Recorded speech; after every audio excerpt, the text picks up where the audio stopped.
gens d'ici sont vraiment extra, extra, extra, extra. Ils parlent de choses extra, extra, extra, extra dans un décor. Extra, extra, extra, extra, extra, extra d'engagement. Extra, extra, extra, extra, extra, extra. Et de projets. Extra, extra, extra, extra, extra, extra. De politique. Extra, extra, extra, extra, extra, extra. Pour de rencontres. Extra, extra, extra, extra, extra, extra. Et vous donnez extra, extra. Pour le grand retour de notre nouvelle saison d'Extra Extra, on parle du mois de champignons avec Catherine Lebel. Véronique Drouin et Hélène McCoy nous parlent du festival Archipel, celui qui a eu lieu et celui qui s'en vient. Et finalement, Francis Leduc et Gustave Lapointe viennent nous parler de la manifestation pour les vivants de l'Apocatière. C'est à ne pas manquer!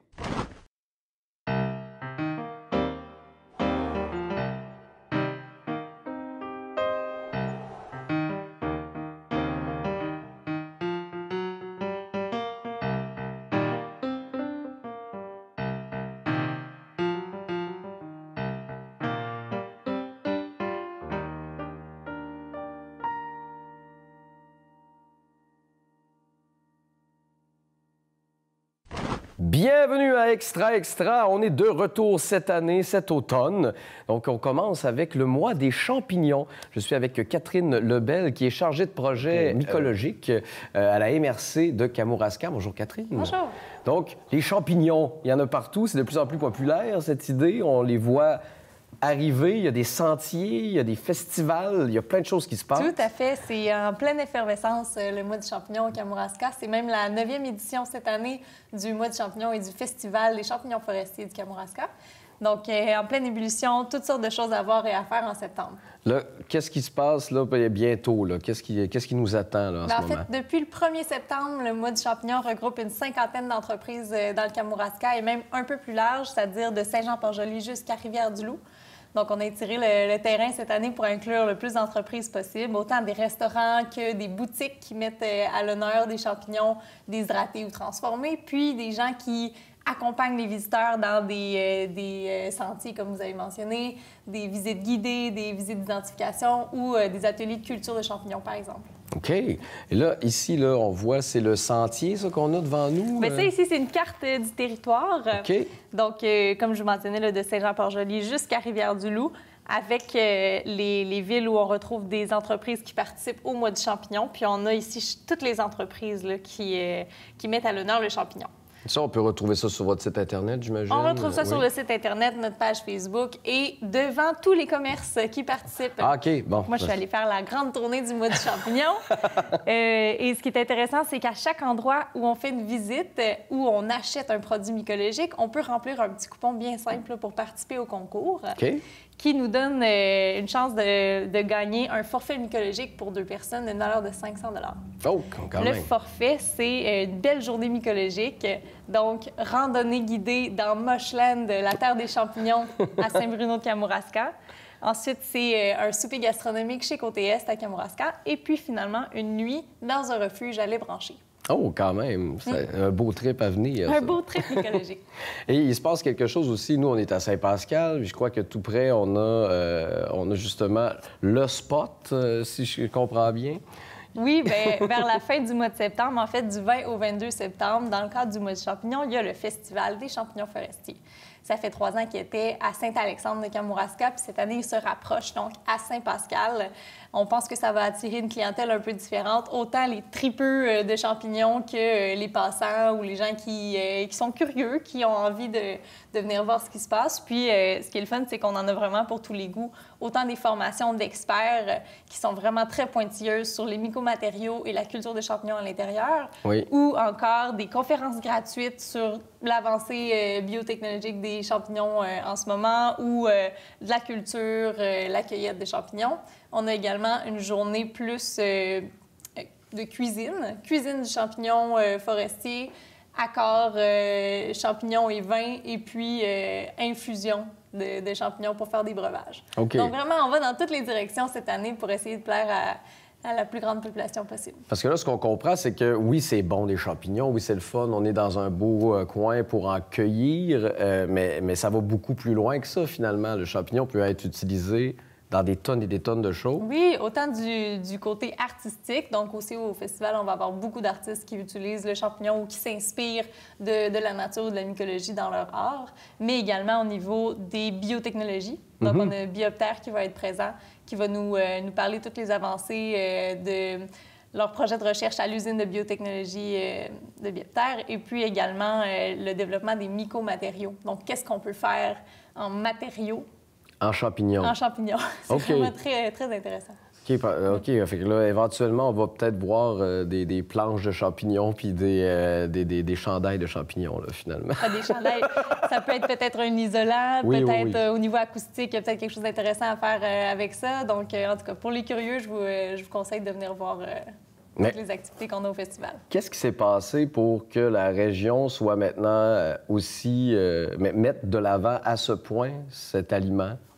Bien, en fait, avec le OPI du Kamouraska, on en a beaucoup de champignons. De base, Donc, ouais. à la base, on en a. Il suffisait de s'y intéresser. Puis, la MRC de Kamouraska a vraiment décidé d'investir là-dedans, puis d'en faire un attrait touristique pour la région. D'ailleurs, il y a le réseau d'attrait mycologique du OPI qui est super intéressant à visiter aussi. C'est des artistes qui ont utilisé, qui sont inspirés des champignons pour créer de l'art dans les municipalités du OPI. Et puis, en les visitant et en se prenant en photo avec l'attrait touristique, on peut également les publier avec le hashtag Mois du champignon et participer au même concours du Mois du champignon. OK, donc il y a plusieurs façons de gagner Plusieurs façons de participer, oui. le superbe prix. Donc, pour tous ceux qui sont intéressés, que vous trouvez qu'il y a quelque chose qui est pour vous là-dedans, on va sur votre Facebook, on va sur le site de la MRC. Tout à fait. Puis là, c'est bientôt, c'est dans 10 jours, le Festival des champignons. Alors, c'est le temps là, de s'inscrire aux activités puis de mettre ça à votre agenda. Oui, puis là, en plus, on dit 10 jours, mais en réalité, il va leur rester un peu moins de temps Un peu quand ils moins, vont le oui, regarder. Donc, à ne pas manquer. Écoute, merci beaucoup, Catherine. Ça fait plaisir. Puis merci à Kamouraska de nous permettre d'avoir tout ce beau projet de champignons devant nous. L'aube qui s'éveille, je te vois mais je ne sais pas où tu es. Mon cœur te cherche et toi tu fuis mon regard. Toi tu fuis.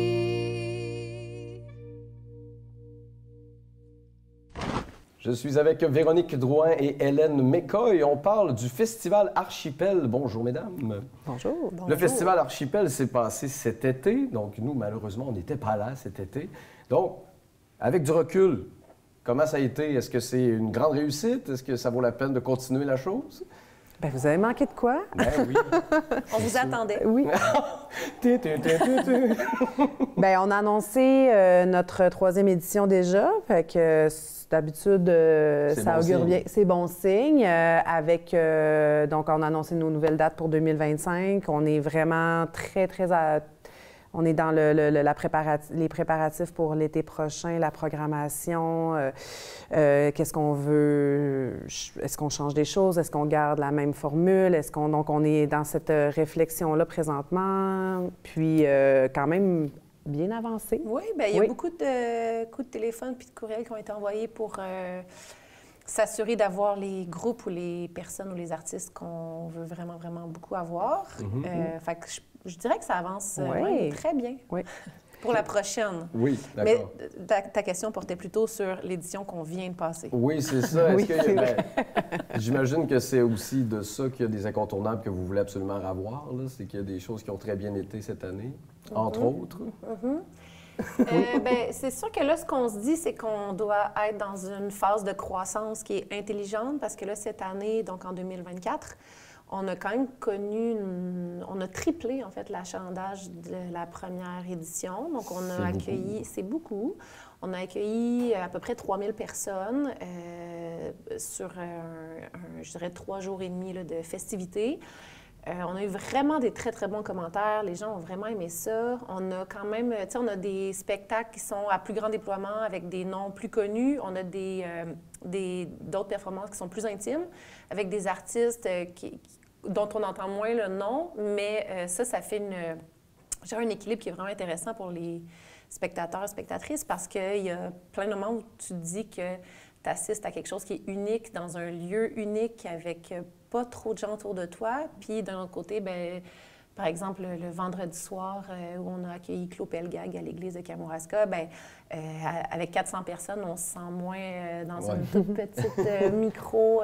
C'est moins privé, convivial. C'est moins privé, mais je pense que c'est l'équilibre qu'on aimerait conserver, Oui, en fait, pour la suite, parce que ça je génère pense... des sentiments différents, en fait. Ça donne des bons contextes, finalement, Ouais. pour vivre des soirées totalement Fait opposées. que les gens apprécient, c'est quelque chose, le mélange des spectacles, des lieux, de l'environnement, et de vivre quelque chose qu'on n'est pas beaucoup à vivre.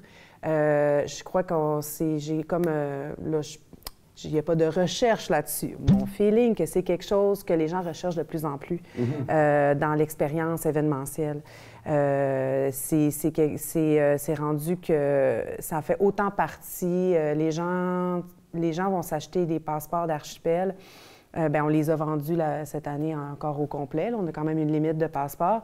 En se disant, au-delà des spectacles qu'on va avoir, des artistes de la programmation, il y a les lieux, il y a le paysage, il y a l'énergie qu'on retrouve dans ce festival-là qui vaut déjà la peine d'être là.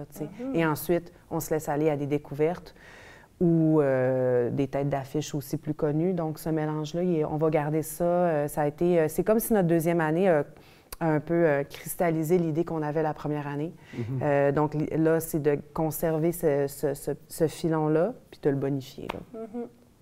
C'est intéressant. Veux pas, ça intéresse beaucoup les gens du coin, finalement. Donc, touristiquement parlant, est-ce qu'on voit aussi un gros intérêt, un attrait?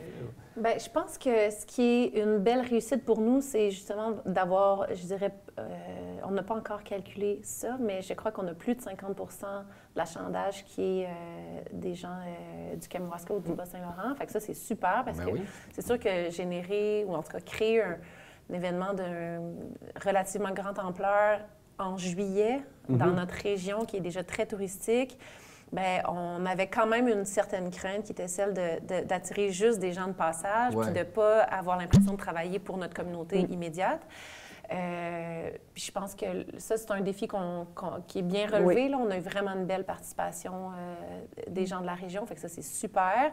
Mais il reste que, justement, d'avoir des plus grandes têtes d'affiche, des noms un peu plus connus, ça fait qu'il y a des gens qui se déplacent au festival pour ça, mais qui, par la suite, vont découvrir des lieux qu'ils n'auraient peut-être pas vus autrement. Tu sais, je pense à la Chapelle de la Grève à Saint-Denis ou à la Place de l'Expo à Saint-Pascal. Tu sais, c'est des lieux qui ne sont peut-être pas encore sur le réseau touristique au Kamouraska.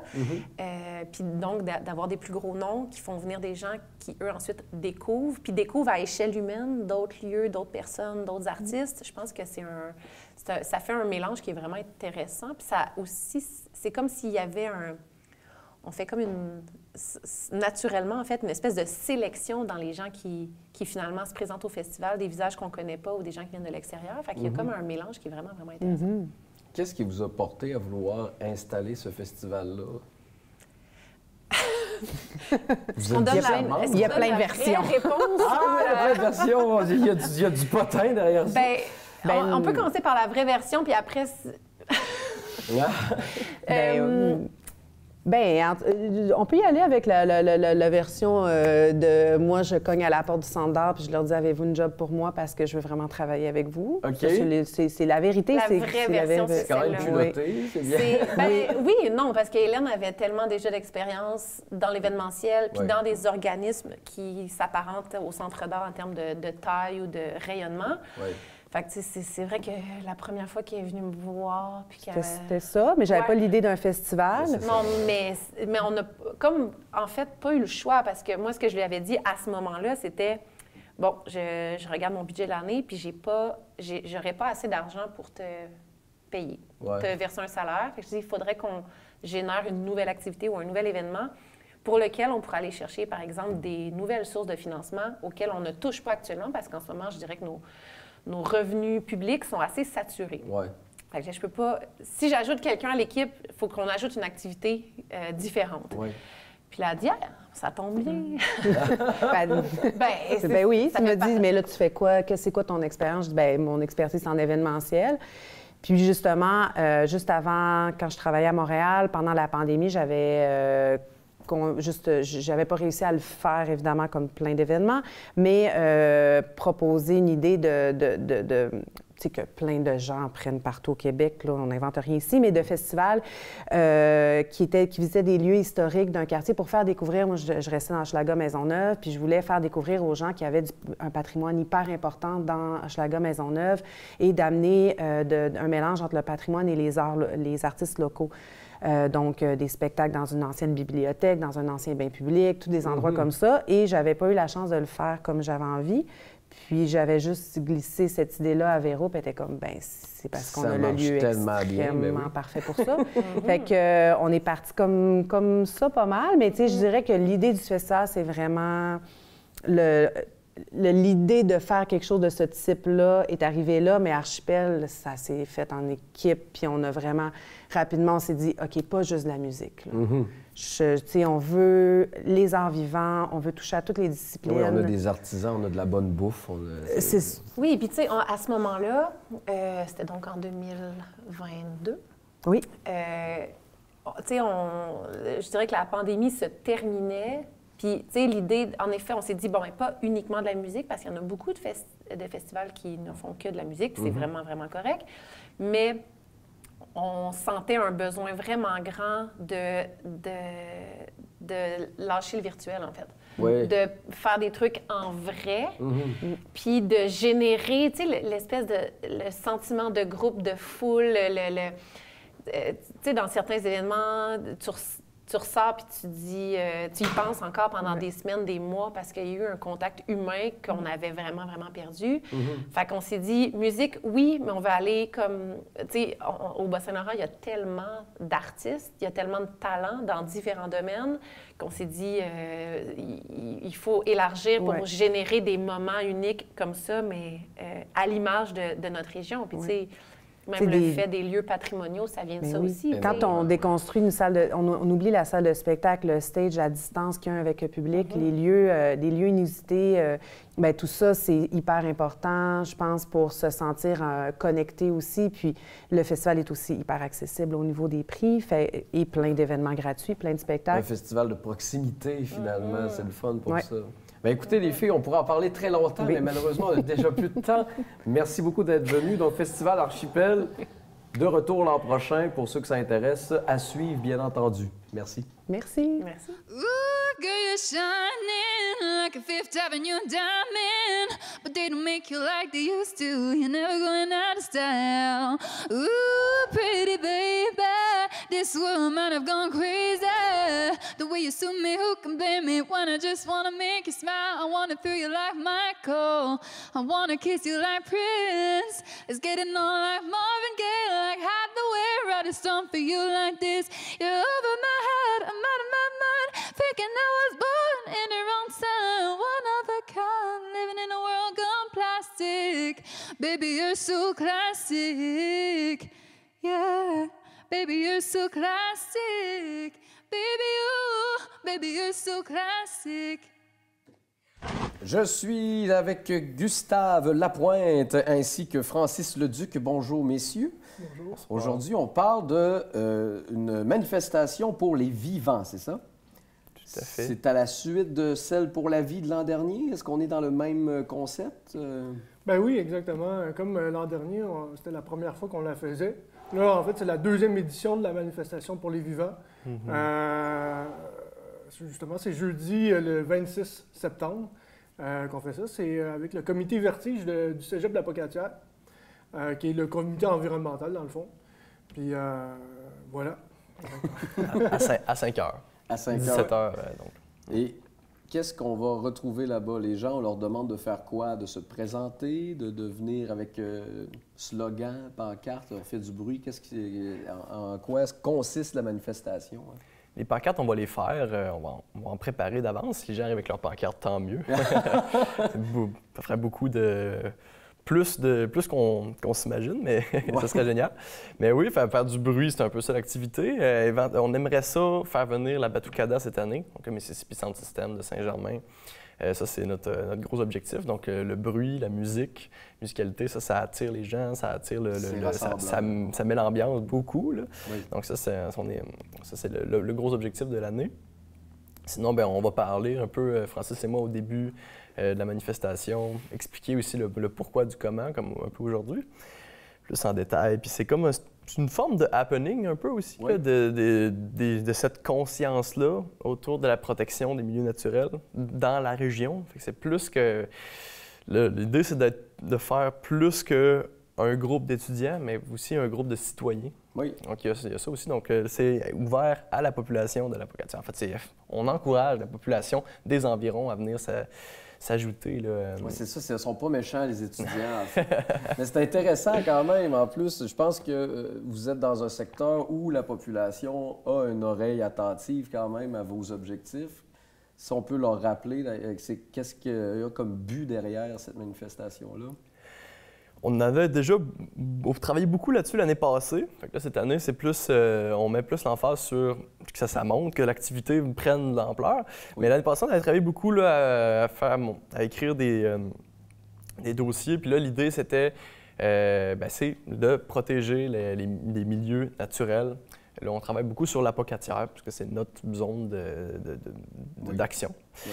Mais donc, notre revendication principale, c'est que dans la Pocatière, il existe des territoires comme vierges, des territoires qui ne sont pas encore touchés par la production ou l'habitation. Oui. Puis l'idée, c'est qu'on aimerait ça que 80 de ces espaces-là restantes soient considérés comme protégés, que soit comme qu'il y ait un travail qui soit fait pour les protéger, ce qui est tout à fait faisable. Puis on a vérifié l'année passée que des villes décident de protéger des zones de sa communauté. Puis on pense que c'est réaliste parce que ces espaces-là, dans la Pocatière, sont quand même petits, là, dans le sens que la Pocatière, c'est très développé dans son territoire avec l'agriculture et tout ça. Mm-hmm. Donc, c'est les forêts, finalement, c'est beaucoup les caburins, puis les petites montagnes, puis les espaces verts qui existent encore. Donc, c'est ça. Fait que notre demande, c'est qu'ils soient protégés parce qu'actuellement, de la manière que la législation est faite, c'est qu'ils pourraient tous être démolis d'ici dans les 5 années prochaines. Il n'y a rien qui les protège actuellement. Il y a aucune politique, en fait, en ce moment, pour les protéger. Puis, tu sais, quand on parle aussi de la forêt, oui, on parle de protéger la forêt, OK. Oui. Mais il y a aussi que la forêt, ça veut dire qu'il y a des vivants qui vivent là. Toute la vie sur Terre, finalement, est en adéquation avec la forêt. Oui. Si on dit, OK, il y a, je sais pas, on va exploiter 50 de la forêt, ça veut dire qu'on va la détruire, ça veut dire qu'on va tuer tous les vivants qui y vivent, je veux pas. Oui. Puis aujourd'hui, on est vraiment dans une période vraiment cruciale par rapport à la vie sur Terre. Tu sais, on est dans la 6e extinction massive de la vie. On entend souvent parler, on en parle souvent par le terme de chute de la biodiversité. De plus en plus, avec les COP15 à Montréal, on en entend parler, ça devient de plus en plus important. Pourtant, les manifestations qu'on voit souvent sont par rapport au climat. Oui. Climat, l'air ambiant. Là, nous, notre manifestation, c'est vraiment par rapport à la biodiversité, tous ces vivants-là qu'on veut protéger. Qui est lié, finalement, avec le climat. Si on en détruit un, ça magane l'autre. Voilà, c'est lié, mais c'est pas causalement lié par rapport... c'est pas le climat qui cause la mort des vivants puis la déforestation, exemple. C'est vraiment la perte d'espace qui fait en sorte que, oui, il y a une diminution de cette biodiversité-là. Le climat, bientôt, il va être une des causes, mais pour l'instant, ça ne l'est pas. OK. Et là, dans le fond, est-ce que ces zones-là, actuellement, il y a déjà des projets qui ont été mis que vous voudriez qu'ils stoppent ou c'est simplement qu'il faut trouver la législation nécessaires pour pouvoir les conserver? C'est sûr que dans l'ensemble des régions ressources au Québec, actuellement, il y a beaucoup de prospection minière. C'est quelque chose qui nous fait peur. Oui. Je ne sais pas s'il y a un projet actuellement à la Pocatière qui est en lien avec ça, mais c'est très présent, c'est très fort. Là. En Mauricie, par exemple, là, dans la région là, de Saint-Élie-Caxton, Saint-Mathieu-du-Parc, il y a une mine qui veut s'installer là. C'est quelque chose qui est très présent puis qui est super agressif. Même chose pour les parcs éoliennes, ça, c'est présent dans le Kamouraska. Ouais. Ça veut s'installer, tout ça. Puis souvent, ça veut s'installer sur les dernières réserves écologiques qui existent. Là, parce que sont probablement les moins coûteuses aussi. Bien, c'est pour ça que c'est intéressant pour eux, mais ça reste que c'est pas parce qu'une éolienne, ça fait pas moins de dégâts environnementaux qu'une autre industrie. Là, oui, parce qu'il faut comprendre que c'est énorme le chemin pour se rendre à l'éolienne. Entre les éoliennes, puis ainsi de suite. Fait que ça détruit la forêt, finalement. Là. Fait que c'est ce genre de projet-là. Puis au Kamouraska, dans l'ensemble, des projets de protection des forêts, il n'y en a pas. Là. C'est presque rien. Là, on avait vérifié l'année passée, mais c'est un pourcentage tellement faible de l'ensemble de Kamouraska. Moins qu'un pourcent, je me souviens. C'est risible. Là, Donc, peut-être faire des petits à l'avenir, ça pourrait être bien aussi. C'est-à-dire, si les autres municipalités... Donner l'exemple, en tout cas. Oui, là. exact. Bien, écoutez, on vous souhaite une grande réussite. J'espère que ça va continuer à grimper. C'est quand même un sujet important. Merci de vous y impliquer. Vous auriez pu décider de faire juste vos études.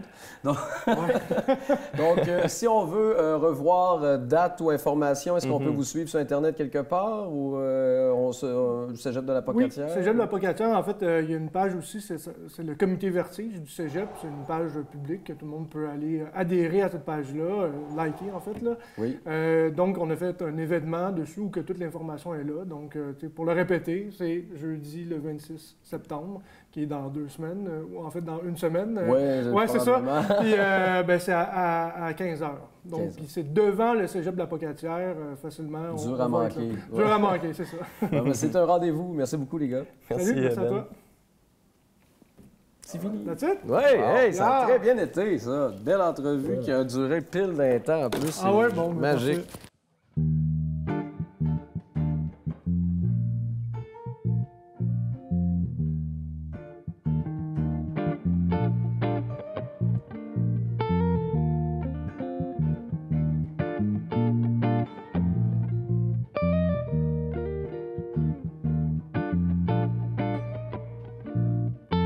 6h30, faut que je me lève. J'ai bien dormi, mais pas assez. Un autre matin qui sera trop dur. Un jour typique de février. Je snooze accroché à tes lèvres. Il nous reste du temps pour s'aimer. Ta peau me parle d'aventures qui n'intéressent pas les gens pressés.